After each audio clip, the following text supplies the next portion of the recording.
Welcome to Metrology lecture series. In the present video, we will discuss the introduction of the metrology. We know that biology is the study of living organisms. Geology is the study of the earth. Similarly, metrology is the science of measurement. Metrology focuses on measuring physical quantities such as length, mass, time, temperature and electrical current with accuracy and the precision. In our daily activities, we have the experience with the process of measurement. Examples: checking body temperature with a thermometer, measuring cloth while stretching, and filling petrol in a vehicle.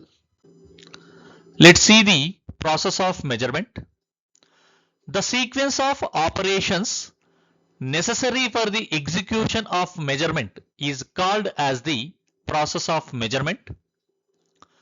There are three important elements are there in the measurement. That is, the first one is the measurand, second one is the reference, third one is the comparator.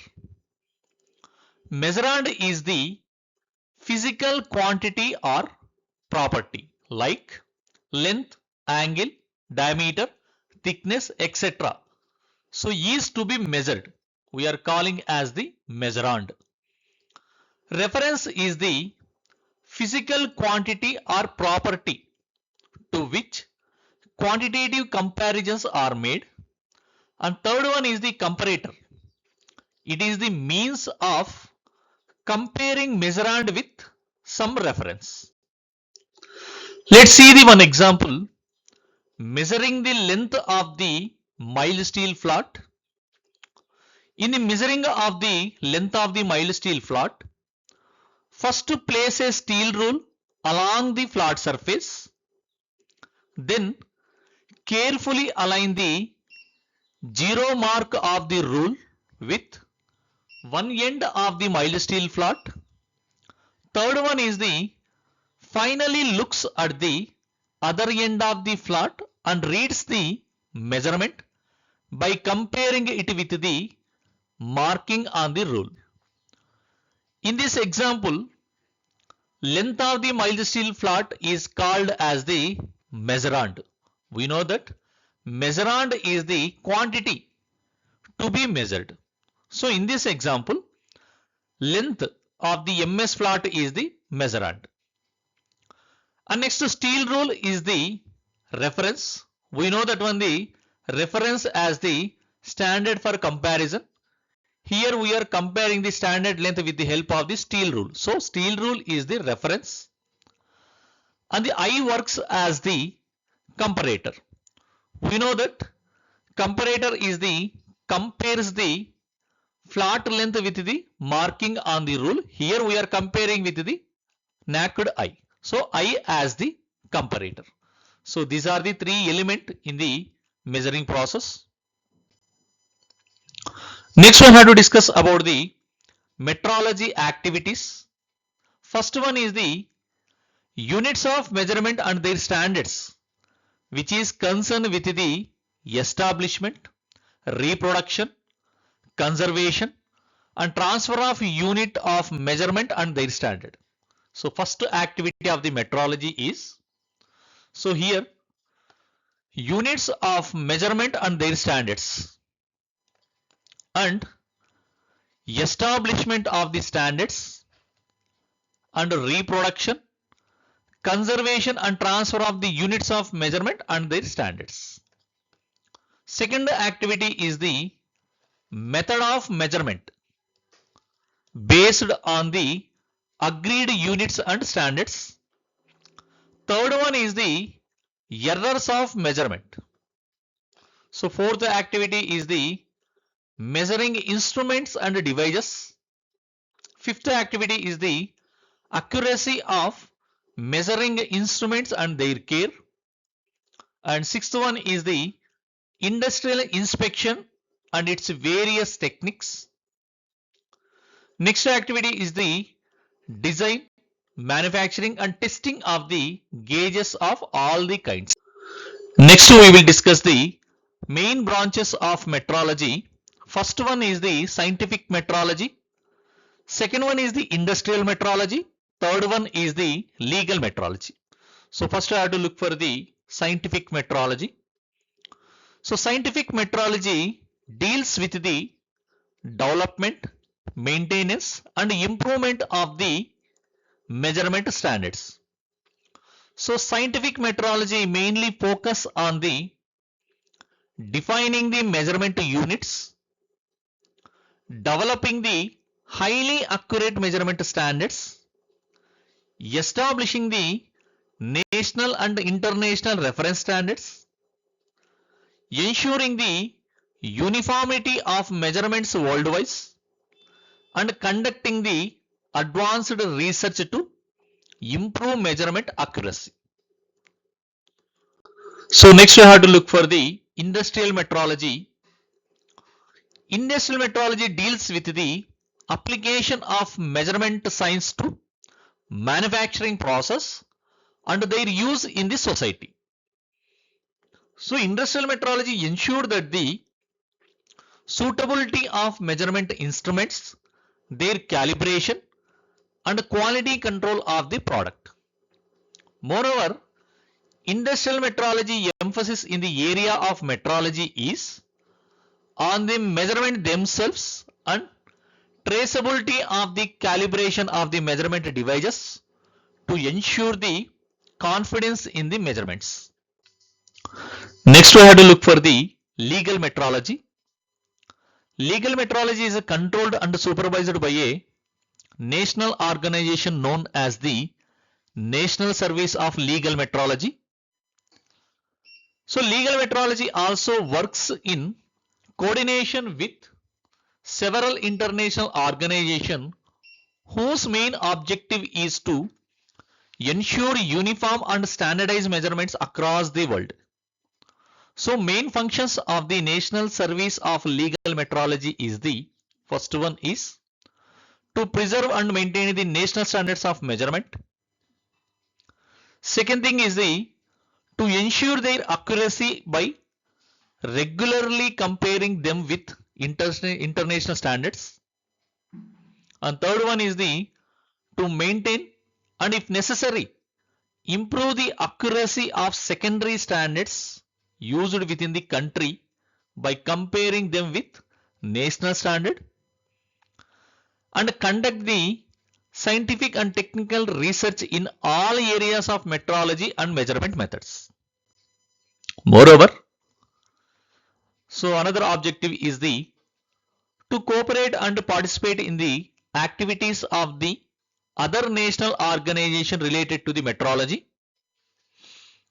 And next objective is the to regulate, advise, supervise and control the manufacture and repair of the measuring instruments.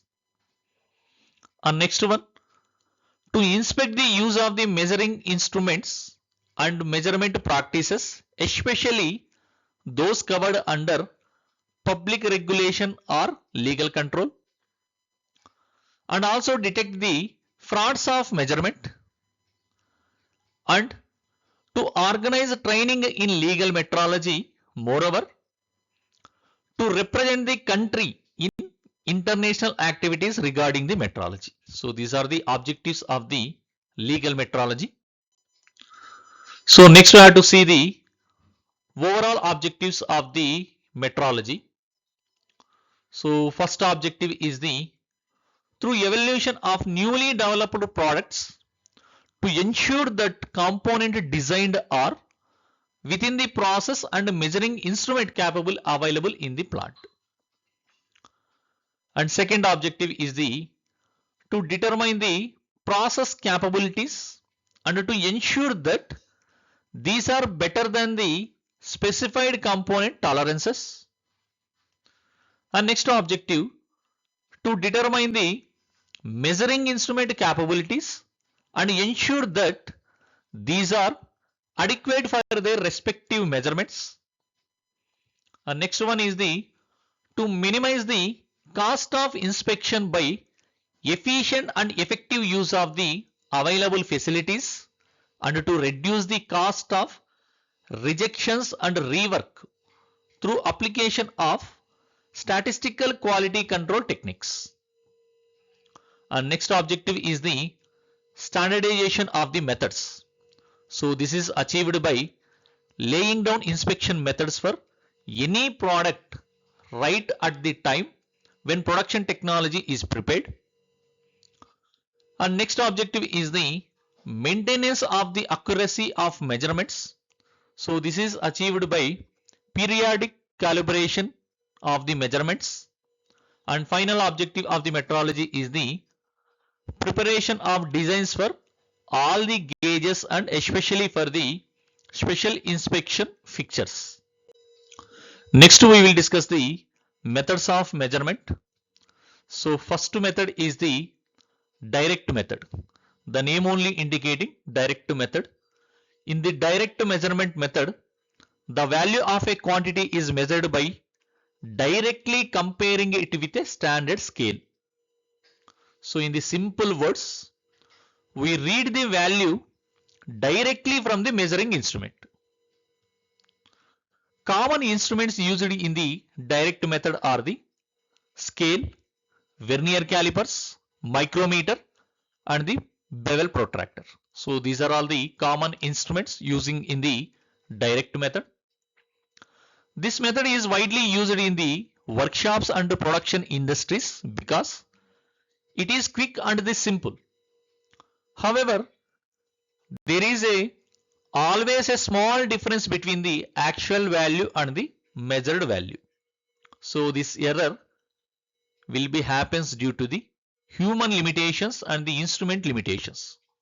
So while the direct method is easy and fast, but it may not give the perfectly exact result. Another method is the indirect method. So in the indirect method, the required quantity is not measured directly.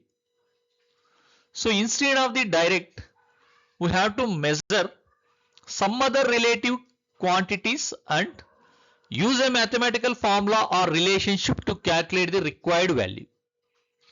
So in the simple words, we have to find the measurement by calculation, not by direct reading. So let's see how it will be work. So in the indirect method, first I have to measure the known relative values, then substitute these value into a formula, then finally calculate the required quantity. For examples, measuring an angle using a sine bar, measuring strain in a bar due to applied force, finding the effective diameter of a screw thread. Indirect method is useful when the direct method is difficult or impossible, and moreover higher accuracy is required. So indirect instruments are involves the measurement plus calculation to get the final result.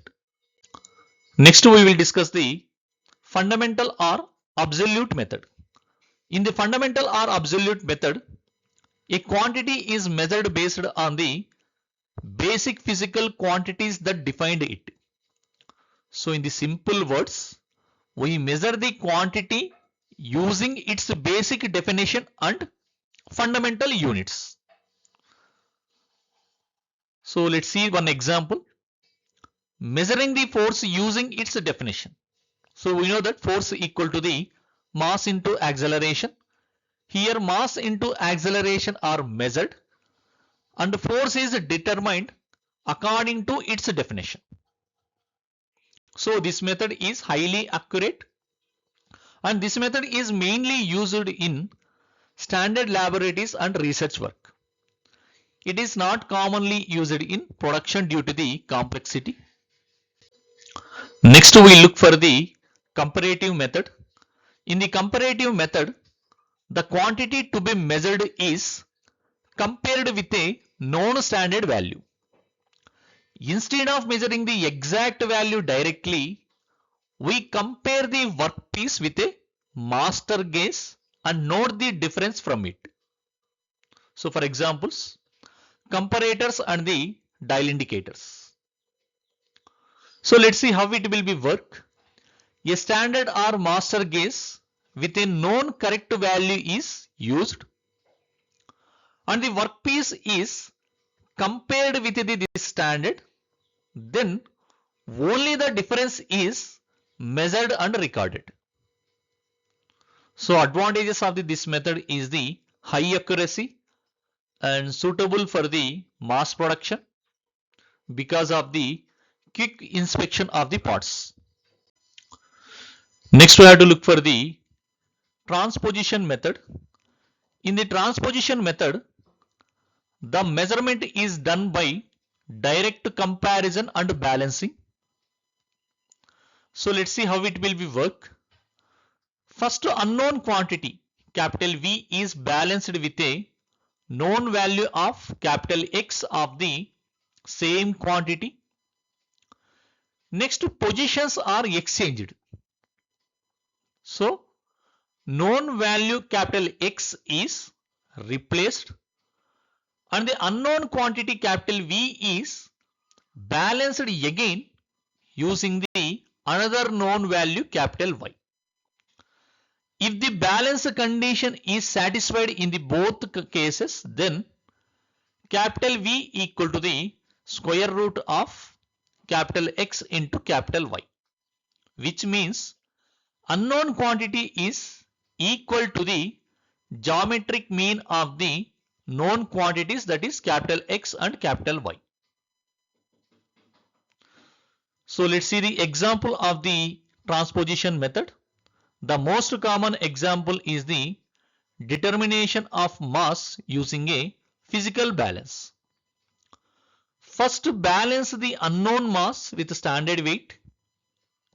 Then interchange the position of the unknown mass and the weight. Then once again taking the readings in both the cases to get a more accurate value. Next method is the coincidence method. The coincidence method is a type of differential measurement method. In this method, very small difference between the measured quantity and the reference value is determined by observing the coincidence of lines or marks. So let's see how it will be work. So the instrument has the two scales or markings. When certain lines on the two scales exactly coincidence, then measurement is taken. The position of coincidence helps in reading very small values accurately. For example, vernier caliper. So in the vernier caliper, reading is taken when a line on the vernier scale coincides with the line on the main scale. Similarly, in the micrometer also, the reading is obtained when the thimble scale lines coincidence with the reference line on the sleeve. So next method is the deflection method. In this method, the value of quantity is being measured by observing how much a pointer moves on a calibrated scale. When the quantity is applied to the instrument, the pointer deflects and the reading is taken directly from the scale. For example, a pressure gauge. So next one is the complementary method. In this method, the unknown quantity is combined with a known quantity of the same type. The known value is adjusted so that the total becomes equal to a fixed or predetermined comparison value. After reaching this condition, the unknown value can be calculated. For example, finding the volume of a solid by liquid displacement. When a solid is immersed in a water, then rise in water level gives the volume of solid. Here, The known liquid level helps in determining the unknown volume of the solid. So next method is the null measurement method. In this method, the unknown quantity is compared with a known quantity of the same type. The known value is adjusted until the difference between the unknown value and the known value becomes the zero. So when there is the no difference, that is the null condition, then unknown value is equal to the known value. For example, Wheatstone bridge. So in a Wheatstone bridge, unknown electrical resistance is compared with the known resistances. The known resistance is adjusted until the galvanometer shows zero deflection. When the galvanometer shows zero, it means there is no difference between the two sides of the bridge and the unknown resistance can be calculated accurately. Next we will discuss the substitution method. So this method is a direct comparison method. In this method, the unknown quantity is first applied to the measuring instrument and its effect is noted. Then it is replaced by a known value of the same quantity. The known value is adjusted until it produces the same effect on the indicating device as the unknown value. When both effects are the same, then unknown value is equal to the known value. For example, the Baroda method of determining mass is based on this principle. In this method, the unknown mass is replaced with known standard weights until the balance shows the same condition. Next one is the contact method. In this method, the measuring instrument physically touches the surface that is being measured. The sensor or measuring tip comes in direct contact with the object. While measuring, it is important to apply uniform and constant pressure. Too much force can give wrong readings due to the deformation or extra pressure. For example, vernier caliper, micrometer and dial indicators. All these instruments measure dimensions by directly touching the object. Next one is the contactless method.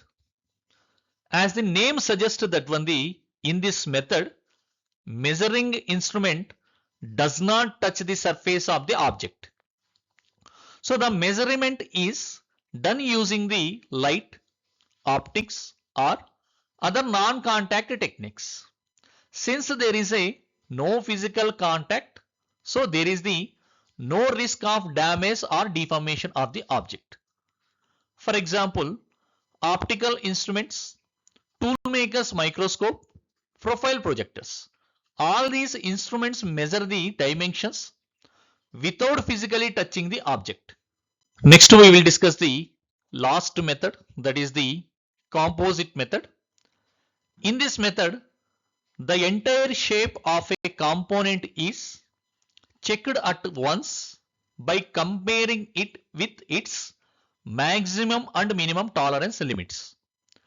Instead of checking each dimension separately, the combined effect of all related dimensions is checked together.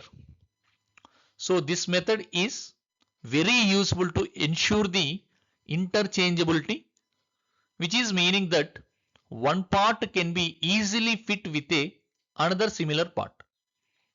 So it is usually done using the composite go gauges. For example, go screw plug gauge. It is used to check the thread of a nut.